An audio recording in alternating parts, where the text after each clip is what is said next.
चलिए, last term में हमने डिस्कस करा था the shape and size of a nucleus. उसमें 2-3 टॉपिक छूट गए थे जिसे हम आज डिस्कस करेंगे। लास्ट टर्म में हमने magnetic I think spin and orbital angular momentum हमने डिस्कस कर लिया था। अब है आपका मैग्नेटिक मोमेंट। तो मैग्नेटिक मोमेंट जैसे कि आप जानते हैं कि हमने कहा है एटॉमिक न्यूक्लियाई आपको क्या देता है। Atomic nuclei possesses the orbiter and spin and magnetic moment. क्यों? बिकॉज आपने देखा है कि इस हमारा इस पहले हम इसको डिस्कस करेंगे। जो आपका प्रोटॉन है, प्रोटॉन का जो आपका मैग्नेटिक मोमेंट हम तीनों को देखते हैं, न्यूट्रॉन एंड इलेक्ट्रॉन। प्रोटॉन का मैग्नेटिक मोमेंट आपका आ जाता है this is EH cross upon M2MP। इस तरह से न्यूट्रॉन का आएगा EH क्रॉस अपॉन 2MN और इलेक्ट्रॉन का आएगा 2H क्रॉस अपॉन 2ME। आप देख रहे हैं मास इसके इन्वर्सली प्रोपोर्शनल है, यानी कि इलेक्ट्रॉन का मैग्नेटिक मोमेंट सबसे ज़्यादा होगा क्योंकि ये लाइटेस्ट पार्टिकल यहाँ पे हमारे पास है। तो हम इसको देखते हैं कि इलेक्ट्रॉन का हमारा आता है this is the 9.27 into 10⁻⁻27 ampere metre square. Proton का है आपका 4.63 into 10⁻⁻27 ampere per metre square. And neutron का आता है, न्यूट्रॉन एंड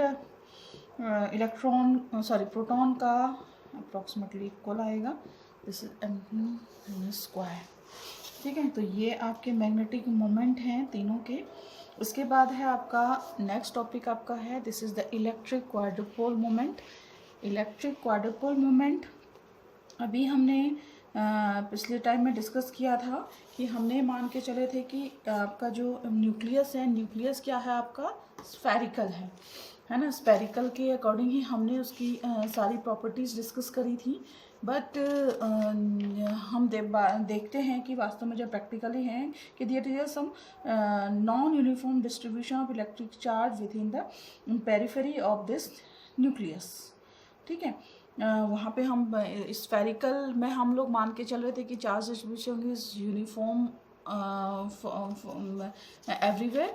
तो यहाँ पे थोड़ी सी यहाँ पे इस वजह से हमारा होता क्या है कि एक्सपेरिमेंटल एविडेंस से हमें पता चलता है कि इसका जो इलेक्ट्रिक डाइपोल मोमेंट ना होके इसका क्या है electric quadrupole moment. Electric quadrupole moment किसकी वजह से होता है, उसकी सिमेट्री अगर खराब होगी, अगर वो हमारा जो हमारा जो डिस्ट्रीब्यूशन है अगर वो स्फेरिकल नहीं है या स्फेरॉइड की तरह है तो वहाँ पर इलेक्ट्रिक डाइपोल मोमेंट ना आके आपका क्या आ जाएगा इलेक्ट्रिक क्वाड्रुपोल मोमेंट। ठीक है, तो this means this quadruple moment measure the departure of this nucleus from is spherical symmetry. तो ये आइदर इसकी जो इलेक्ट्रिक क्वाड्रुपल मोमेंट है इसकी वैल्यू क्या होती है आपकी पॉजिटिव एंड नेगेटिव होगी अकॉर्डिंगली कि आपका ये किस तरह से है। पॉजिटिव इम्प्लाइज देन ये आपका क्या होगा this one is the prolate sorry spelling this is the for prolate आपका स्फेरॉइड आपका है। आप देखेंगे कि यही हम आजकल ज़्यादा करते हैं ये and this is the oblate spheroid. और प्रोलेट दिस वन क्या है कि अगर हम इस तरह से मान रहे हैं तो हमारा वैसे अभी तक हम ये मान के चल रहे थे कि हमारा न्यूक्लियस कुछ ऐसा होना चाहिए, बट ये न्यूक्लियस क्या हो जाएगा प्रोलेट में पॉजिटिव जब क्वाड्रुपल मोमेंट ऐसा है और नेगेटिव वाले में कुछ ऐसा। ठीक है, तो इसके बाद अब आपकी चीज़ आ रही हैं स्टैटिस्टिक्स। स्टैटिस्टिक्स यानी कि हम कहें कि हमारे जो भी ये न्यूक्लियस हैं न्यूक्लियॉन्स हैं ये आपके क्या हैं स्पिन हाफ पार्टिकल्स हैं। और आपको पता है जो भी स्पिन हाफ पार्टिकल्स होते हैं spin half particles that means इनकी जो स्पिन होगी वो कितनी होगी हाफ होगी। और जो भी स्पिन हाफ पार्टिकल हैं वो क्या करते हैं फर्मी डेराक स्टैटिस्टिक्स को फॉलो करते हैं। तो तो ये फर्मी-डिराक स्टैटिस्टिक्स को फॉलो करते हैं कौन? न्यूक्लियॉन्स। ठीक हो गया। और आपको पता है कि जब स्पिन इवन या स्पिन ज़ीरो आपकी होती है, ज़ीरो और इवन जब होती है तो हमारे पार्टिकल्स फॉलो करते हैं क्या? दिस इज द बोस-आइंस्टाइन स्टैटिस्टिक्स को। अगेन एक अनदर यहाँ पे वर्ड आ रहा है पैरिटी, जिसे आप आगे जाके और अच्छी तरह से पढ़ेंगे। पैरिटी मोस्टली आप कह सकते हैं कि ये जो भी न्यूक्लियॉन हैं या कहें कि जो स्मॉलर पार्टिकल्स होते हैं, जो एलिमेंट्री पार्टिकल हैं, उनके लिए बड़ा क्वांटम नंबर की तरह हम लोग इसको बिहेव करते हैं। तो मोस्टली होता क्या है, पैरिटी को अगर हम देखें कि कोई भी मूविंग देयर इज हम लोग मान कर अभी आप पढ़ेंगे, इससे पहले भी आपने पढ़ी होगी कि there is a wave associated with every particle when this particle is in moving position, यानी कि if particle is moving then a wave is associated with it, the wavelength of this wave is lambda. तो इस wave को define करने के लिए हमारे पास क्या होता है, एक वेव फंक्शन साई से, जिसे हम डिनोट करते हैं साई एक्स, अगर वो एक्स डायरेक्शन में मोशन कर रहा है, और अगर वाई में कर रहा है तो जेड में, तीनों अगर इसका हम इंक्लूड ले रहे हैं तो वेव फंक्शन हमारा कुछ इस तरह से डिफाइन करेगा।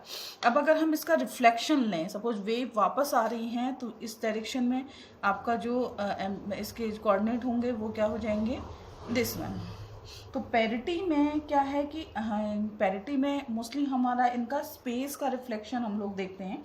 मीन्स कि if I take this one, this x y z, यानी वेव फंक्शन दोनों डायरेक्शन में सेम है, तो हम कहेंगे this parity is here, a parity is even.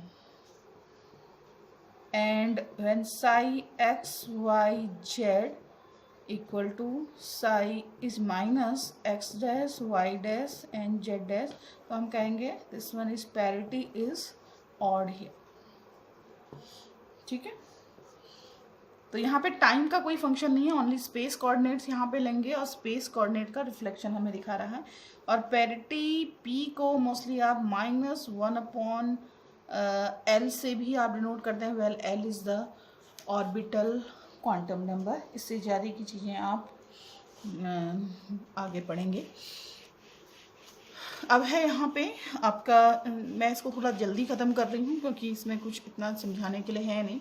Binding energy and mass defect, जैसे कि आपको पता है, इससे पहले भी आप काफ़ी अच्छी तरह से जानते हैं कि आपके न्यूक्लियस जो हमारे न्यूक्लियॉन से मिलके बना है, the sum of this mass of this nucleon, the total mass of this nucleus is less than the mass of this constant particles. अगर हम nucleon, this is ZMP plus NMN का mass, जब हम total mass से, if M nucleus is the mass of this electron nucleon, तो ये ideally हम लोग कहना चाहते हैं कि इक्वल होना चाहिए, बट ऐसा होता नहीं है।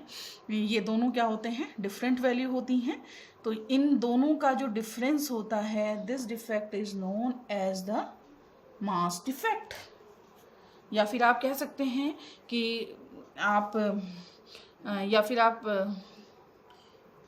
चलिए इसको कुछ और टर्म्स में आप कह सकते हैं कि जब आप Z proton and Z neutrons को मिलके, जेड प्रोटॉन लेके आइए, जेड न्यूट्रॉन में लेके आइए, उनको आपस में जोड़ के आप एक न्यूक्लियस बनाएं, तब भी आप देखेंगे कि वहाँ पे भी हमारे जो मास है कुछ क्या होता है, इलैप्स हो जाता है। This elapse mass is known as a mass defect. और ये मास कहाँ जाता है, आपको पता है, mass from the Einstein's famous this mass energy equivalence equation, this mass is converted into energy. और ये एनर्जी आप कहलाती है, this energy is known as the binding energy of this nuclear. And binding energy को हम किस form में दिखाएं, जिसमें this is required to decompose the nucleus into its constant particle. अगर हम न्यूक्लियस को तोड़ के प्रोटॉन और न्यूक्लियन को अलग कर देंगे तो हमें मिनिमम जो एनर्जी की आवश्यकता पड़ेगी वो आपकी क्या है, the binding energy of this nucleus. तो बाइंडिंग एनर्जी मोस्टली आप दिखा, जैसे कि मैंने आपको यहाँ पे इक्वेशन से दिखा दिया है, बस यहाँ पे मास डिफेक्ट में आपको C से मल्टीप्लाई करना है तो आप इसे दिखा सकते हैं, this is the ZMP minus plus NMN minus the nuclear the mass of this nucleus into C²। तो ये आपका आ गया, this one is known as the binding energy formula. Binding energy आप यहीं से निकालते हैं और इसको थोड़ा और अगर आप ठीक करना चाहें तो थोड़ा और ठीक कर सकते हैं। MP is the mass of proton, mass of neutron, Z is the atomic number and the neutron number. Okay, इस इक्वेशन को मैंने आपसे कहा है because neutron equal to A minus Z होता है, तो B इक्वल टू आप लिख सकते हैं this is ZMP plus this is A minus ZMN minus M of nucleus C²। अब अगेन हम यहाँ पे ZME² से प्लस भी कर रहे हैं माइनस भी कर रहे हैं, तो इक्वेशन आपकी क्या होगी, this is the ZMP plus ZMN sorry MEC² से प्लस माइनस कर रहे हैं आप, MNC² से हम इसे क्या कर रहे हैं, प्लस भी कर रहे हैं माइनस भी कर रहे हैं, C सबसे बाहर आ रहा है, plus A minus ZMN minus यहाँ प्लस कर दिया तो यहाँ माइनस करेंगे आप, M nucleus plus ZME total C²। तो यहाँ पे मैं बाहर ले लूँ तो ये आपका आ गया, Z बाहर ले लूँ तो ये आ गया आपका MP plus ME plus A minus ZMN minus M nucleus plus ZME C²। तो यहाँ पे आपको पता है ME प्लस MEP, तो proton mass plus electron mass ये किसके इक्वल होता है, this is the mass of hydrogen, क्योंकि हाइड्रोजन के पास क्या है, एक इलेक्ट्रॉन और एक प्रोटॉन है। तो ये आपका आ गया, and here M nucleus plus, ये देख रहे हैं M न्यूक्लियस प्लस ZME, ये क्या है आपका, this is the total, this is the atomic mass,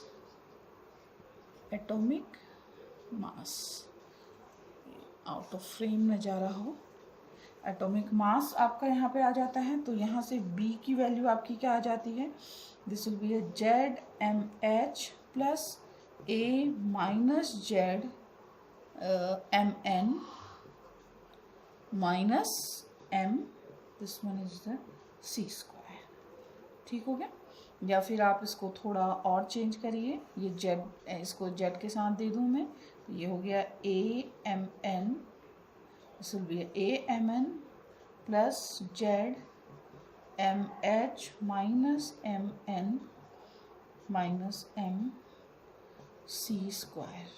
और ये अगर मैं इसको B को, एक तो ये इक्वेशन आपकी आ गई, इसको आप थोड़ा और भी चेंज कर सकते हैं या इतना ही रखिए, B अपॉन A से अगर इस इक्वेशन को डिवाइड कर दूं तो आपकी इक्वेशन क्या हो जाती है, this is MN plus Z upon A MH minus MN minus MC²। B is divided by this one, तो ये कहलाता है क्या, this equation is known as the binding energy per nucleon, binding energy per nucleon आपकी यहाँ से आ गई।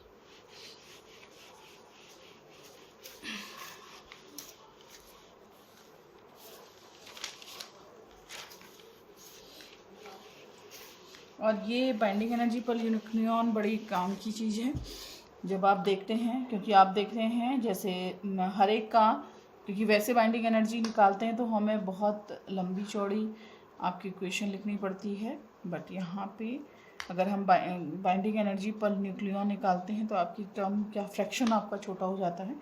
तो यहाँ पे अगर हम इस एक्सिस में आप मास नंबर ले लीजिए, ए ले लेते हैं, और यहाँ पे हम बाइंडिंग एनर्जी पर न्यूक्लियॉन, तो आप देखेंगे कि ये कर्व कुछ, अगर ये लिमिट हमारी 9 की है, this one is 8 and this one is 7, तो बहुत देख लीजिएगा आप बुक में, लेकिन बहुत सही शायद में बन रहा है। तो ये कुछ इस तरह से यहाँ पे छोटे छोटे से आपको पीक्स दिखते हैं कुछ। देन ये आपका कर्व इस तरह से दिखाता है, अप टू 200 के बाद ये थोड़ा डिक्रीज होने लग जाता है। कर्व बहुत परफेक्ट नहीं आ रहा है मेरा।